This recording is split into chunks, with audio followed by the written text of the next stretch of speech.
Welcome, everyone. Thank you for joining me for this educational session about how tracking women's hormones with Mira can improve patient outcomes with higher patient empowerment and engagement.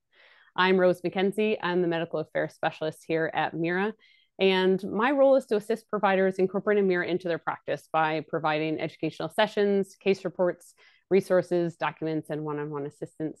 I'm joined today by Dr. Stephanie Hayes, who is a licensed naturopathic physician and licensed acupuncturist. She has extensive training in women's health and fertility, and she takes that collaborative approach where she focuses on not only addressing the patient's current need, but their whole lifespan and from a holistic approach. So again, I'm pleased that Dr. Stephanie can share her expertise on Mira's clinical relevance and, of course, the versatility in a variety of patient cases. Welcome, Stephanie. Oh, well, thanks for having me, Rose. I'm really excited to collaborate on this project together. So let's go ahead and talk about when hormone testing might be helpful. So, of course, the most basic function of hormone testing is to find ovulation, whether you're trying to avoid or achieve a pregnancy. But hormone testing can be so much more than just identifying ovulation. It can be used for assessing the underlying pattern, remote monitoring of interventions, and seeing really how your patient is responding to those interventions and therapies. And is the hormones doing what you want? So think of some examples of maybe a patient with PCOS and you're trying to get them to a better hormone balance, or someone who has just had a baby, or they've had a miscarriage or transitioning off of birth control. Another time might be assessing the hormone cycle of a woman who's had a uterine hysterectomy or an ablation. So they no longer have that menstrual period to identify what part of the cycle they're in. So there's a lot of different scenarios when you might want to use hormone tracking. And what are some of those benefits that we can see? So, of course, you can see the full hormone cycle mapped out. So you can visualize how the hormones are interacting with each other. Are they coordinated and balanced? You can trend that over time. You can tailor your treatments with real-time data and monitor that progress. And it can be helpful as well to accurately time other interventions, such as blood tests or a Dutch test. And we found that patients and providers are more engaged through mutual transparency and accountability. Providers find patients to be very compliant with Mira because it's very easy to use. So a patient begins by collecting a first morning urine sample that's naturally concentrated. They dip their wand into the urine for 20 seconds, and then they insert that wand into the analyzer, and after 21 minutes, the hormones result. As soon as the hormones result on the patient's free phone app, it's also immediately available to the provider in the provider dashboard. The patient has the ability to track 4 different hormones at once. They can track FSH, LH, and the urine metabolites of estrogen and progesterone. By tracking these 4 key hormones at once, you're able to see that full hormone pattern. Again, looking for that balance and coordination, or identifying maybe a problem area. So in a normal pattern, we expect to see rising E3G leading to an LH and FSH surge. And then we expect to see progesterone levels rise afterwards. The Mira monitor uses laboratory grade immunofluorescent technology to provide quantitative measurements. In contrast, other home solutions use the older technology called nanogold, which utilizes a color and looking at a smartphone to read those results. So you end up with more of a qualitative or a semi-quantitative result. So here you can see the Mira analyzer compared to a laboratory reader, and you can see that the LH on Mira and the LH on Abbott are comparable. Additionally, you can see that our CV, our precision, is within industry standards. And to prove that our results are both useful and worthwhile, we have third-party studies that have been done. And so here we have an example of a study that was using Mira's estrogen levels compared to the serum E2 in predicting the retrieval outcomes. And so this is a viable at-home alternative to traditional serum, the research suggests, because it enhances the patient experience. Additionally, Mira has been in collaboration with other universities and clinical trials, including Johns Hopkins, University of British Columbia, and the University of Melbourne. So as I mentioned before, the providers have the ability to monitor their patients' data in real time using the free dashboard. As soon as the results are available to the patient, they're available to the provider. The patient can not only see the Mira data, but they can also see other information the patient's logged in the app, such as their cervical mucus tracking, medications they've taken that day, their symptoms, including mood. So now that we've shown that Mira is accurate, it's useful in different situations, let's talk about some clinical case reports. And we're going to start with a patient who has actively trying to conceive. She has a history of PCOS and irregular cycles. And so before we jump into this patient scenario, I'd love to ask Dr. Stephanie here, what are some of the challenges of monitoring and assisting women with PCOS? PCOS is complicated as a hormonal condition, whether or not individuals are trying for pregnancy. And what's tricky about it in terms of monitoring with different kinds of qualitative measures is that oftentimes, from a hormonal perspective, individuals with PCOS can have continuously high LH or continuously low LH. And so those don't get captured with typical methods. And they often have really delayed ovulations or have really suboptimal or anovulatory cycles. And so having one way to quantitatively be able to literally see if they have a little low LH spike or if they're higher, but then their set point is high and it can just go a little higher as their trigger, and then seeing if they did ovulate or didn't in that cycle, that's really helpful, as there are so many different subtypes of PCOS. And as a provider looking at the symptomatology, we could theoretically just be throwing a lot of different medications or supplements at them, and to really understand their symptomatology from a hormone standpoint and literally be able to see cycle to cycle if they're improving based on the changes that you made, then you can really empower the patient and feel empowered yourself of knowing what is and isn't working to support this patient with regulating their cycles, improving their ovulations, improving their FSH LH ratio, things like that. That's wonderful. So let's jump into this first patient scenario. So she is a 26 female. She's been trying to conceive for 1 year without success. She was diagnosed with PCOS at age 18. And she had said she had irregular cycles ranging from 31 to 52 days. About a year ago, she had noticed her cycles had become more regulated, but unfortunately, more recently, they were irregular again. So she began testing with Mira, and you can see the Mira data discovered an ovulatory cycle. She had an LH surge on cycle day 18 through 20, and we see the PDG changes confirming ovulation. But if you look closely, she has an abnormality in her estrogen or her E3G pattern. We see that her estrogen is higher in her luteal phase than her follicular phase. So from my standpoint, we're starting to see a little bit of a warning sign. So her follow-up Mira data now shows a non-ovulatory LH surge or a failed ovulation attempt. And we can see that because if you look very closely, it looked like it was going to be a very good ovulation coordinated E3G leading to her LH surge on cycle day 17 and 18. But there was that lack of coordination between LH and FSH. So FSH barely changed. So thankfully, the patient continued testing, and you can see her PDG levels did not significantly rise. And the patient went on to have another LH surge to trigger ovulation. And we can see this second LH surge was successful because we see the rise in her progesterone afterwards.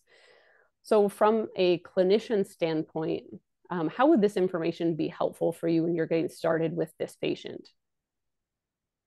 I think it really is helpful because right away you can have a better understanding of their hormonal patterns. And we can access some of this for sure with blood labs of hormones, but they're one-time snapshot, and with Dutch and other things that are looking at the metabolites. But to be able to have a cycle by cycle changing pattern to see what are the things that you need to focus on as a provider, and to help the patient understand and be empowered about her cycle, whether she's using this information to try and conceive or to try and avoid conceptions, be really helpful. Because just from a symptomatology standpoint, especially like with this double attempt at ovulation, she could be having cervical mucus changes throughout those whole, from a few days before that first attempt, that first little LH spike, to that second one. And the first graph that you showed, it's really common with PCOS that they struggle with uterine lining concerns. And so it's not just about, we talk a lot about the ovulatory concerns, but then there's also the uterine concerns. And if you don't have good estrogen support in that follicular phase, then from the uterine perspective, you're not getting this proliferation of the lining. So even if she has an ovulation that could be compatible with a pregnancy, the uterus might not be ready to receive that pregnancy. And if she's not trying to get pregnant, that matters too, because the sort of chronic lack of progesterone support and lack of proliferation in the uterus is dangerous for the uterus over the long term. And so it's really good from a current standpoint. What are they doing well with? Where do you focus your treatments? And then see what's working, what's not working. See that those ovulatory attempts come together, either with the Feminescence maca or with melatonin or with Clomid or letrozole, and see how she's doing from her symptom standpoint, so she can be really empowered in this process, and you can feel like you're more efficient in the process. Mm. I think too, if I was the patient, I would be very confused at if I thought I ovulated on cycle day 17 and then you proceed to go on for, let's say, 20 days without a positive pregnancy test or no period coming. I can see how that would be very frustrating from the patient's side as well. So not only can the provider be more effective, but the patient can have much better understanding as well. Absolutely, absolutely. And that mental health piece is Mm, huge. yes. So let's look at our second case report. So here we have a patient with regular cycles, but she's concerned about some low hormone levels. So she's a 28 female. She's switching from trying to avoid to try to conceive. She's had one pregnancy with a live birth, December of 2021. And she reports that she feels her weight is much heavier than before. Her situation is she's currently breastfeeding her toddler, her 2-year-old. Her cycles have returned. She's had about 10 cycles since being postpartum. But she's noticed two things. She's had some bleeding with her mucus around peak day. And she's concerned about the last 2 cycles, low estrogen levels. So she's been testing for quite some time. So here is her previous cycle. So back October of 2023. And if we look at this data, we can see overall a coordinated, balanced estrogen rise leading up to that LH surge. The LH surge is on cycle day 16, followed by a change in her progesterone confirming ovulation. So overall, this pattern looks good. I can see evidence of ovulation. But if we look at the cycle that she was concerned about, so this is where she had reported a change. So now here we see overall low hormones. This is June of 2024. So the mirror data discovered minimal E3G changes prior to the LH surge. She had an LH surge on cycle day 15, and now we see minimal progesterone changes after the LH surge. So overall, this could lead us to be concerned about a suboptimal ovulation. So Dr. Stephanie, is having a regular cycle enough, or seeing this information, having this background information, how is it helpful to you? I think it's really helpful. I love looking at a pattern over time and then lining that up Mm, with a patient's experience of what they've been going through in that time. And oftentimes for postpartum moms, there's a big difference in what they're experiencing at 6 months or a year or 2 years postpartum, especially if she's nursing that whole time.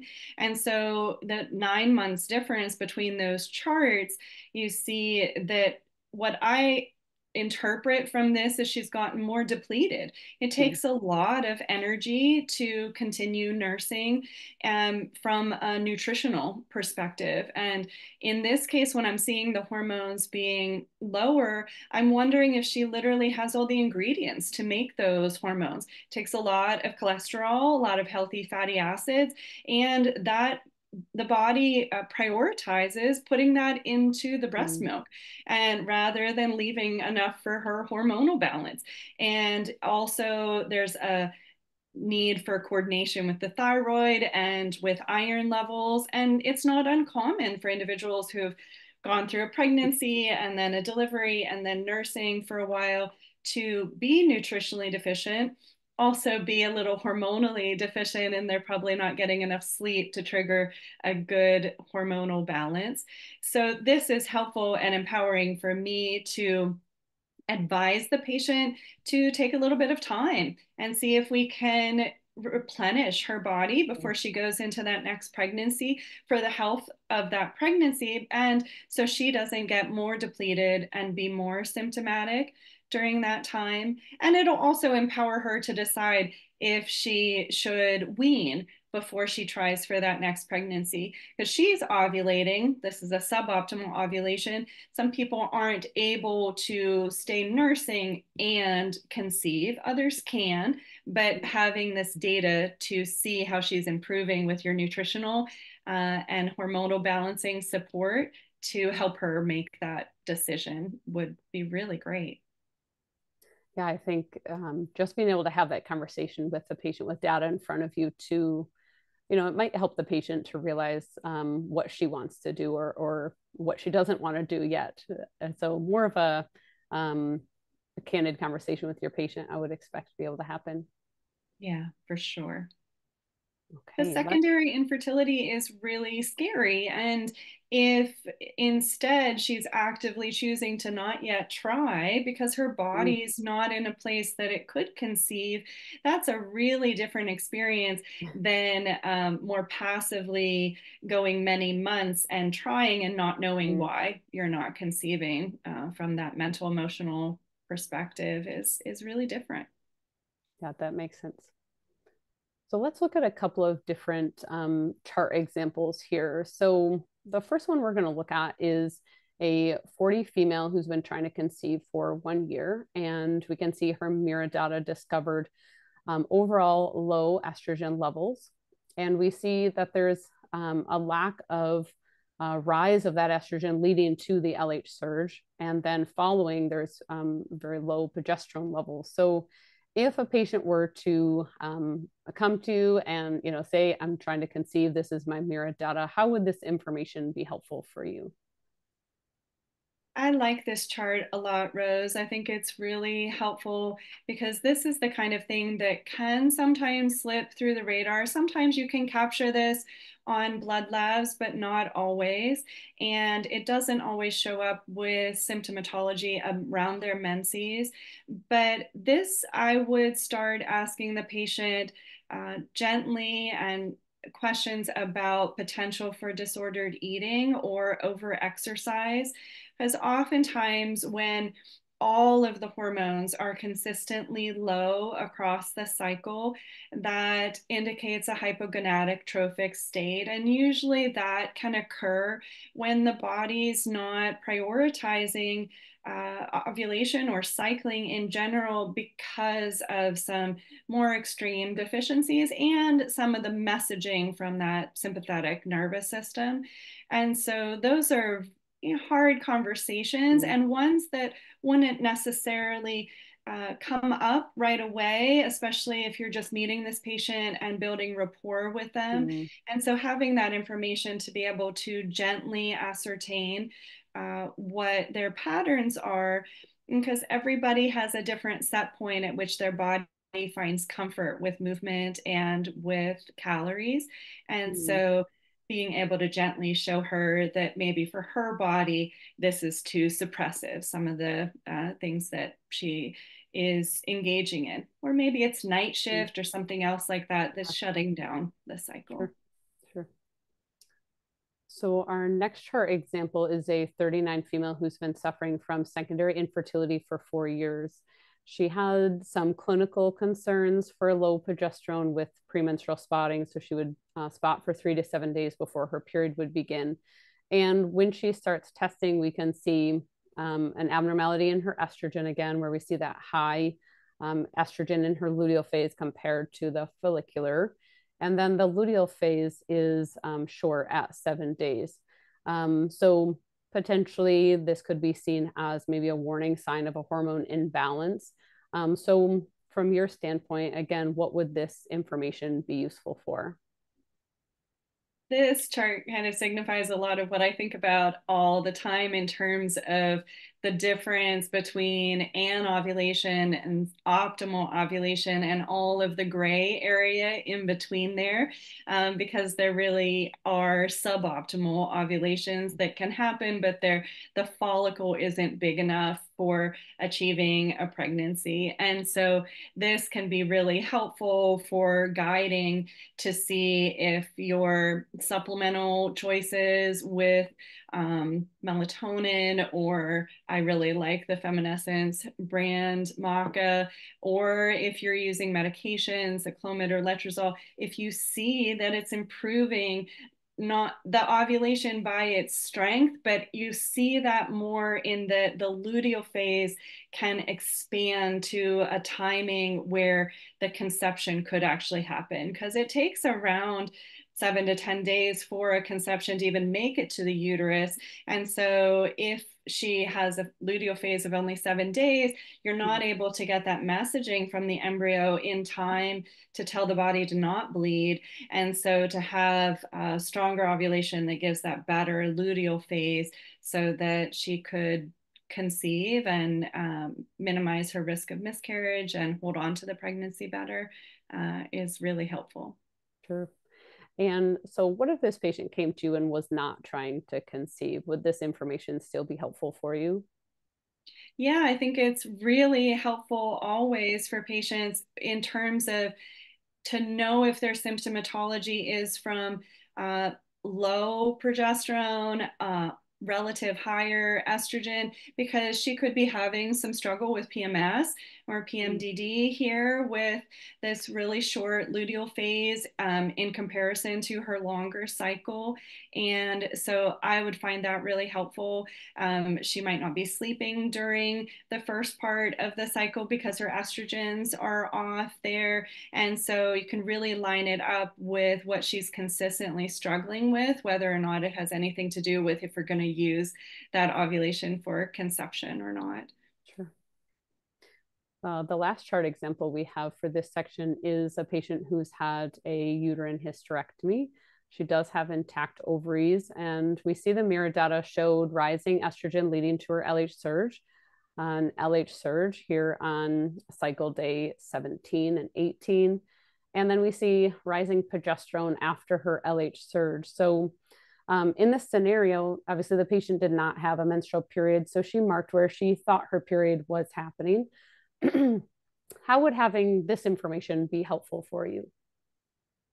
I work with a lot of individuals who have had uterine hysterectomies because of endometriosis or large fibroids, and in order to do a lot of the good work that we do in terms of understanding how the blood is flowing and how the PMS is and how things are happening with their cycle, we're usually leaning into watching a bleed. And if they're not having a bleed, for us to try and figure out where in their cycle are they having insomnia and what's going on, then it can be incredibly helpful to time that up. So you see, because they're still having ovulation symptoms in the background, it's just everything is muted from the standpoint of how we would have traditionally been tracking it prior with cervical mucus or with blood flow, things like that. And so I find it really empowering, and it's really good for the patients too, and also for their hormonal longevity with bone, Mm. brain, heart health, to know that their ovaries are still functioning really well every month. That's really good too, because sometimes after a uterine hysterectomy, the ovaries are a little bit more vulnerable in terms Mm-hmm. of their health. First. So we've been discussing how the mirror data has been helpful in a lot of different situations outside of just fertility. And I think perimenopause becomes obviously a situation that we know women are going to go through, and hormone monitoring can be very helpful. So there's some published case reports that were done with women tracking their hormones with Mira. And in this published case report, the researcher found that there are some patterns that start to appear. And so from your standpoint, how is it helpful to like know what that underlying pattern is for someone in perimenopause? Well, perimenopause can be so confusing from a symptomatology standpoint because there is a huge range of time and of symptoms that they can be going through, these different changes of how the ovaries are functioning towards the end of their fertile years. And so I like to be able to have this information to help align where my patient is in the spectrum of hormonal changes and see if it's matching with their biologic age, because that's really important. I work a lot with premature ovarian insufficiency and early menopause, and from their longevity and long-term health, it's really important to know where they are on this spectrum. So let's look at some chart examples. So these are patients testing their hormones with Mira. And so this first one is a 41 female. She had a 41-day cycle with a delayed LH surge. So her LH surge didn't occur until cycle day 29 and 30. We can see she did have progesterone changes. So overall, this would likely be an ovulatory cycle. We have a 52 female who reports regular cycles, and we can see here overall it does look like regular cycles with regular hormones. She has rising E3G leading to her LH surge, an LH surge on cycle day 18 and 19, and then she had progesterone changes. Now we do see the progesterone changes are a little bit muted and her luteal phase is short, but for 52 overall, these hormones do continue to look coordinated. Yeah, I know one of these women, she's like, when am I ever going to stop ovulating? It's a really different experience than the people who are stopping ovulating before their body should be. But this is a good example of how you've got a 10-year gap of where cycles look kind of similar. They're 41 to 52 and everything in between. So that's where it's nice to know where they are on that trajectory. So then we go from cycles that are looking ovulatory to now some examples of anovulatory cycles. So here we have a 50 female.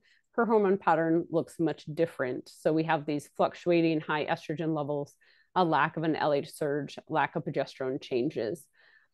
We have a 47 female with truncated E3G rise right before her LH surge. She did proceed to have a 36-day cycle length, but if you look closely here, her LH is showing some abnormalities as well, where her LH is kind of elevated throughout the cycle. And then we have a 49 female. Here we have, again, even more pronounced ongoing elevated LH. And then she did have a higher surge on cycle day 26, but you can see she shortly after began to bleed. And then finally, sorry, we have a 50 female with overall low estrogen and low LH. Looking at these changes in the hormone patterns now. So we went from some ovulatory to anovulatory. What does this show you as a provider? I think it reminds us of something that sometimes gets missed in this perimenopausal state. We focus a lot with hormone tracking on um, aiming for conception or aiming to Mm, avoid conception and then managing the menopausal stage. But in this perimenopausal period, which can be very truncated to, just 6 months for some people who it's happening way too fast, and other people it's, 10 years long, but usually there is this period of time where they have a very high estrogen level. And because their ovaries are over functioning mm, before they stop functioning. And in that, they can often have the same symptomatology as what you would often see in the low estrogen state with the hot flashes and the night sweats and the insomnia.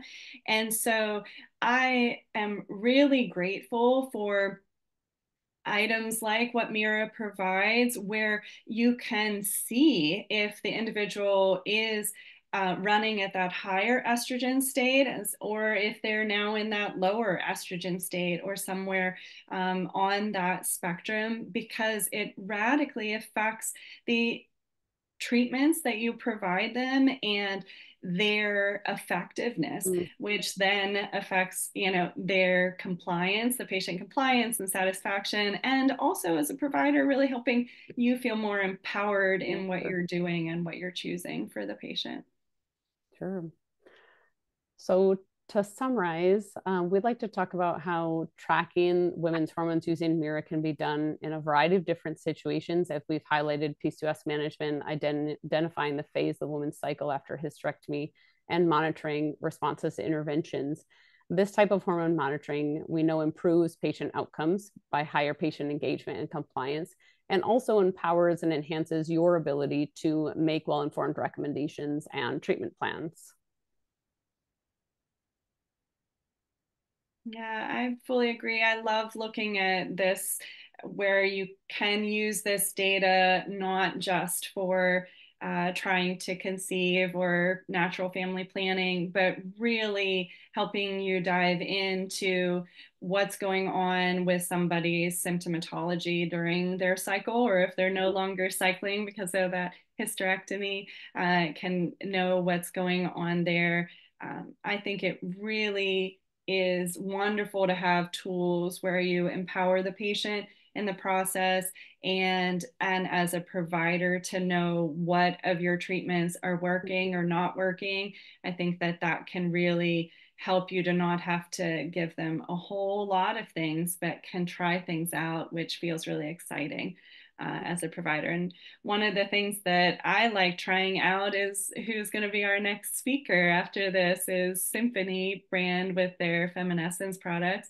And those, seeing how it affects the ovulations and the hormones there. So it's kind of fun that we're joined together in this Yeah. project with them. Yes, well, thank you again for joining, and it was wonderful to have you with us, Dr. Stephanie. Oh, thank you for having me.